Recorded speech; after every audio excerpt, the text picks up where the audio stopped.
There's been some doom and a whole lot of gloom shed over the Boston Bruins since they lost in the first round to the Florida Panthers. But I'm here today to tell you that things still look pretty good for next season. And I'm going to break down 3 reasons why the Bruins will still be pretty good in 2023-2024 here on today's episode of Locked On Boston Bruins. You're Locked On Bruins, your daily podcast on the Boston Bruins. Part of the Locked On Podcast Network, your team every day.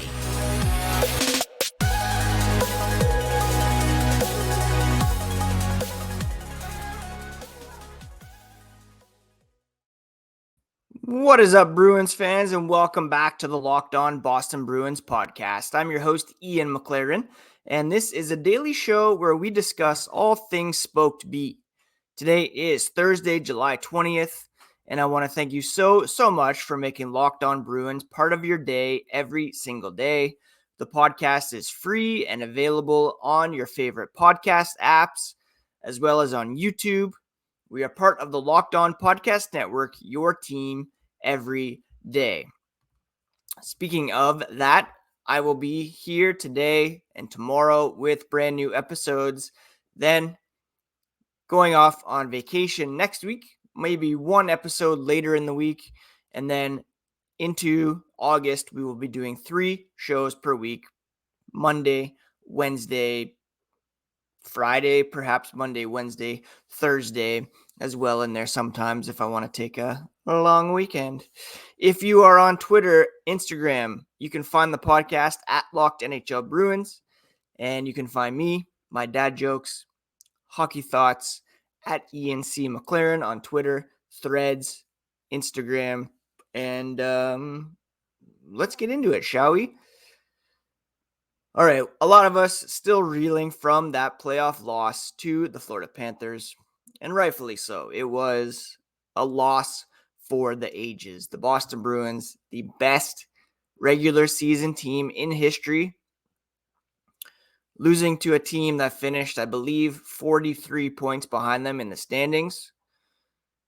Just unimaginable, unthinkable, almost unrecoverable. And I look back at 2019, Game 7, huge blown opportunity, a loss that I personally will never get over. This is up there. This was certainly up there in terms of opportunities lost, wasted. And it's difficult to get super excited about this coming season, knowing that they will take a big tumble in the standings, points-wise at least, and that perhaps their best shot at winning another Stanley Cup in this era of the team is gone. However, I still am pretty optimistic about this upcoming season. I talked yesterday about how several teams in the Atlantic Division kind of took some steps backwards as well. The Lightning won't be as good. There's question marks with the Toronto Maple Leafs, the Florida Panthers. There's up-and-comers like the Buffalo Sabres, Detroit Red Wings, Ottawa Senators. I'm not sure if they are quite ready.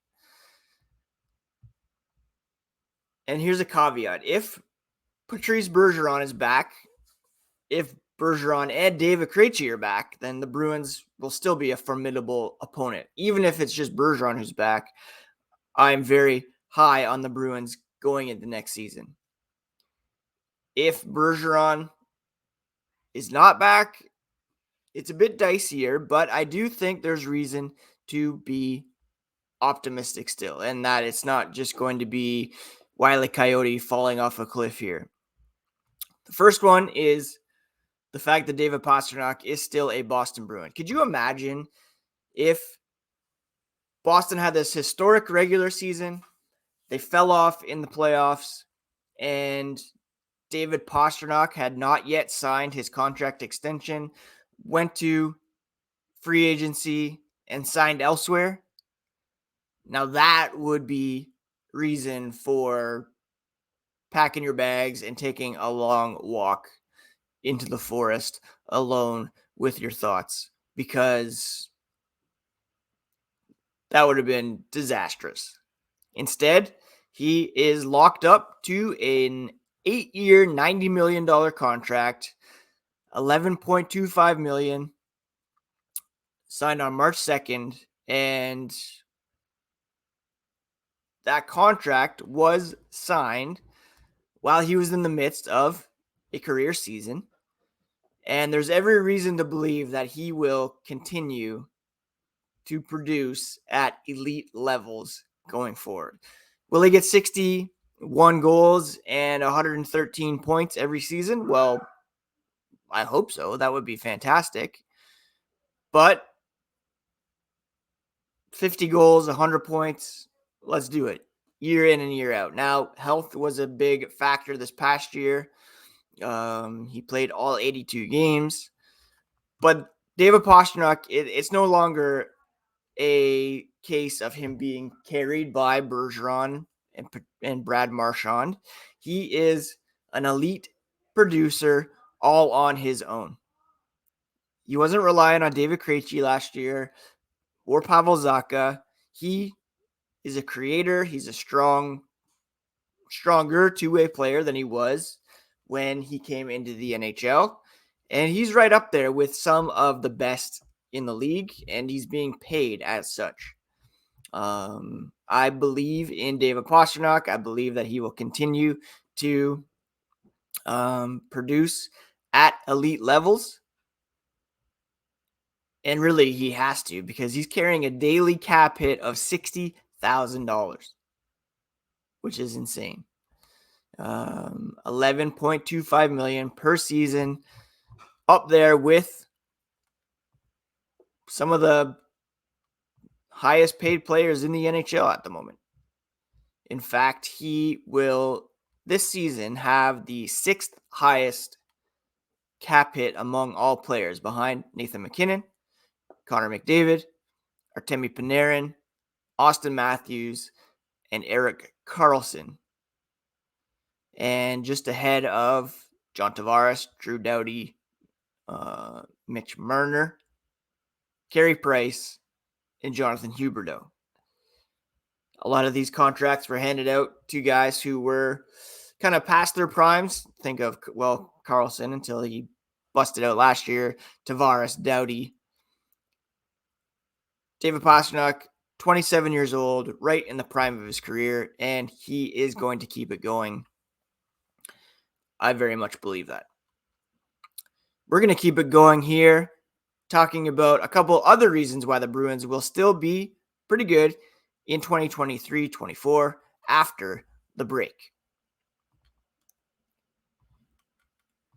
FanDuel is the official betting partner of Locked On and Major League Baseball, and it's the perfect time to jump on, because right now they are offering 10 times your first bet amount in bonus bets, up to $200.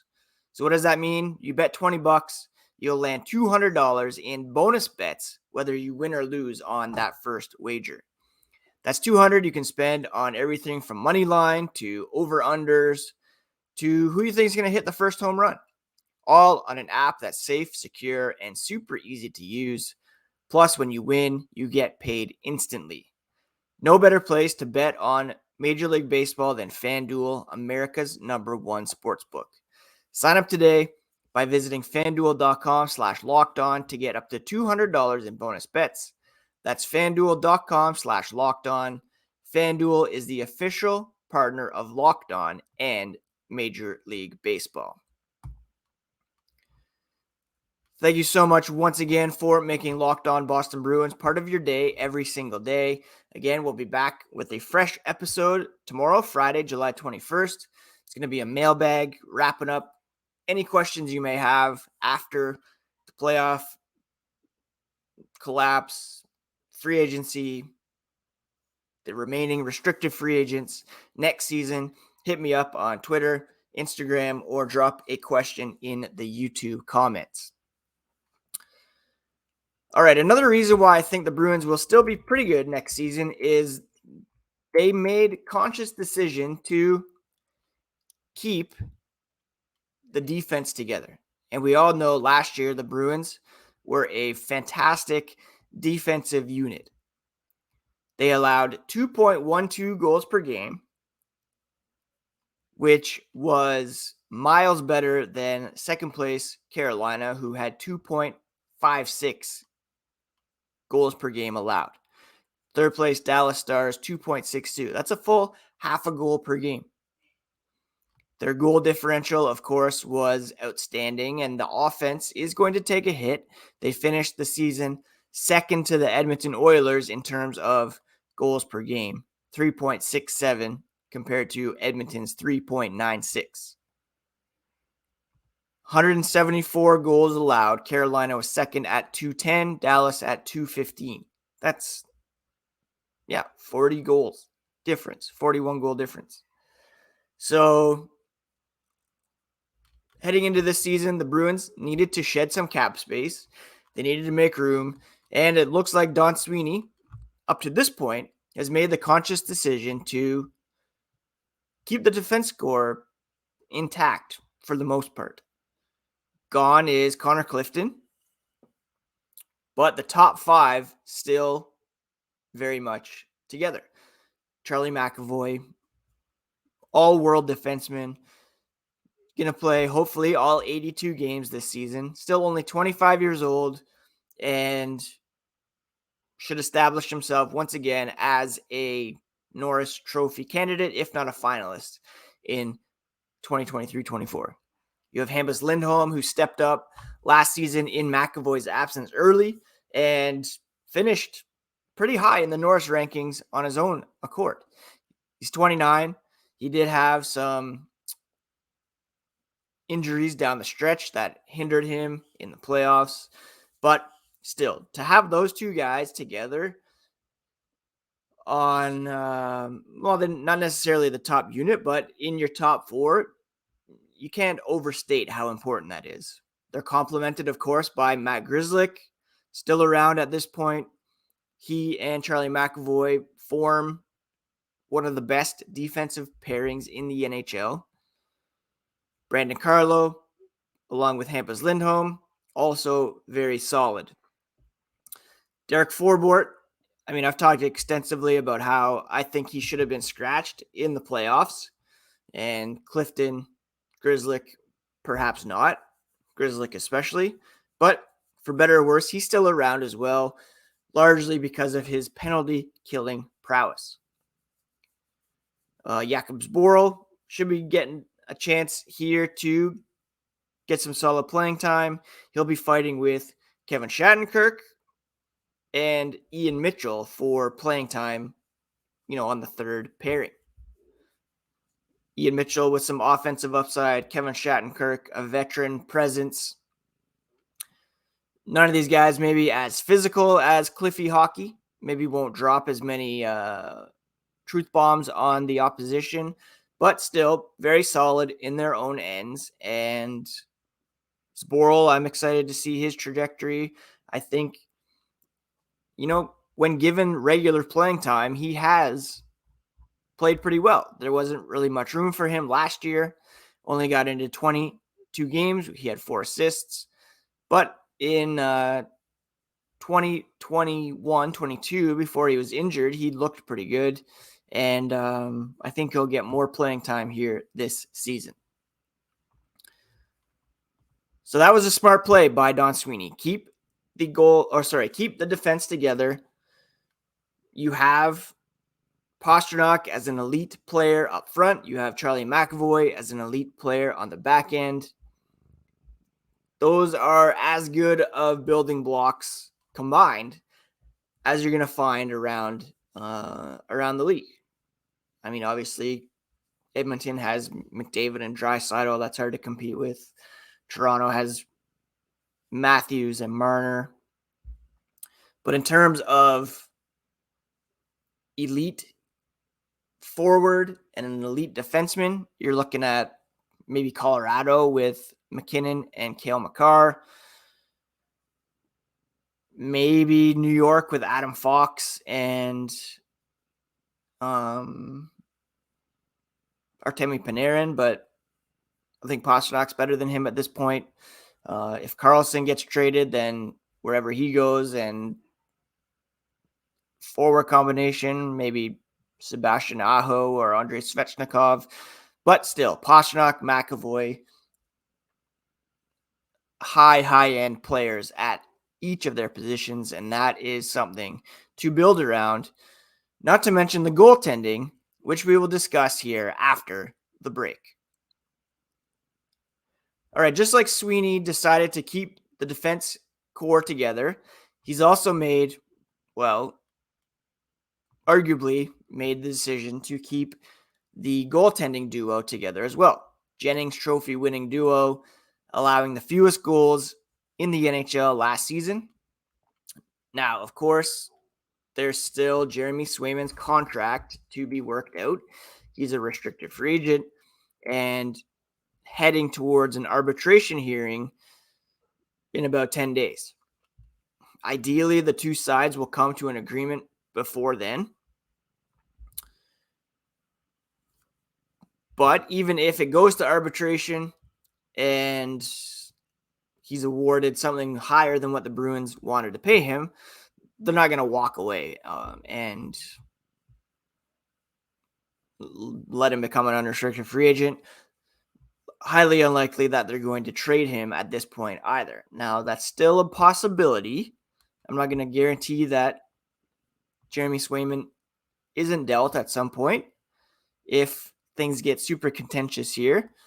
But it really looks like the goalie hugs will continue, and we all love to see it. Look, the goalie hugs were one of my favorite things about the Bruins over the past couple of seasons.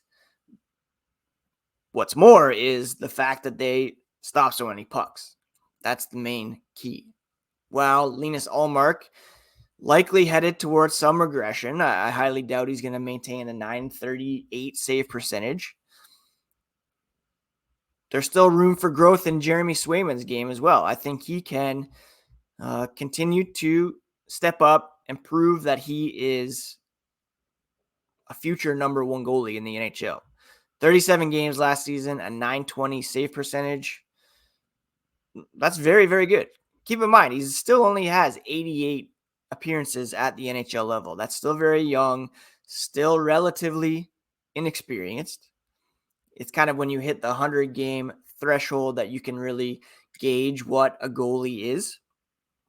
He's going to hit that early this season, and based on his career averages, we can project that he is indeed the real deal and will gradually take over from Ullmark over the last couple years of the veteran's contract. 2 years, $5 million remaining on Ullmark's deal. Maybe Swayman signs like a 1-year bridge deal with the assurance that he'll get paid next season when the cap goes up and the Bruins have a lot more space, and maybe have a bit of a changing of the guard there where Swayman is 1A, Ullmark 1B. Maybe they keep Ullmark around past his current deal and keep these guys together for quite some time because we know that they work well together. They love each other, and it's not a situation where one guy won't be happy if he's not getting 60, 70 starts per season. That rarely happens in the NHL anymore anyways. So why will the Bruins still be good next season? They have one of the, if not the best goaltending tandem in the NHL, and that is so, so important. They will be protected by still the best defensive unit in the NHL. The Bruins might not, run away with games. They might not have a goal differential that's wildly out of proportion. They might still struggle to score a little bit.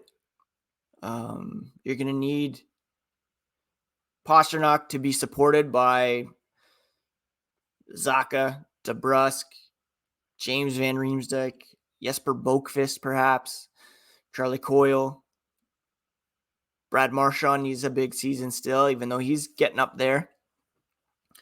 But they are committed to their defensive core. They're committed to their goaltenders. And that stability on the back end should keep them afloat and perhaps set them apart from other teams as well. There was a model going around yesterday from Jay Fresh, I believe, that still had the Bruins projected to finish first in the Atlantic. Don't discount steps taken back by Tampa. Toronto is not as good. Florida, a huge question mark. They just squeaked into the playoffs this past season before going on that miraculous run, and we see how different the regular season is from the playoffs. Buffalo's going to be a bit better. There's strong teams in the Metro, but I still think the Bruins are right there. I'm not saying they're Stanley Cup favorites, not saying they're Stanley Cup contenders, but it's not, again, a situation where they are going to drive off a cliff and completely collapse. They're still going to be very competitive this coming season, and especially if Patrice Bergeron is back. If not, then I still think they need some help at the center position. Not sure you can run Coyle and Zacha out there as your top two guys for a full 82 games. But we will see. Now, as a reminder, arbitration coming up for Swayman and Trent Frederick in about 10 days. Patrice Bergeron and Krejci didn't sign until August 8th last year, so still plenty of time to get some things done. Training camp doesn't open until September. I'll be back tomorrow to answer any outstanding mailbag questions that you all have, so please send those in. Taking most of next week off, maybe back with an episode later in the week. If anything breaks, I'll be sure to jump on and post it to YouTube. Other than that, take care, my friends. Take care of yourselves. Take care of each other. And we'll talk to you again here tomorrow on Locked On Boston Bruins, part of the Locked On Podcast Network, your favorite team every single day.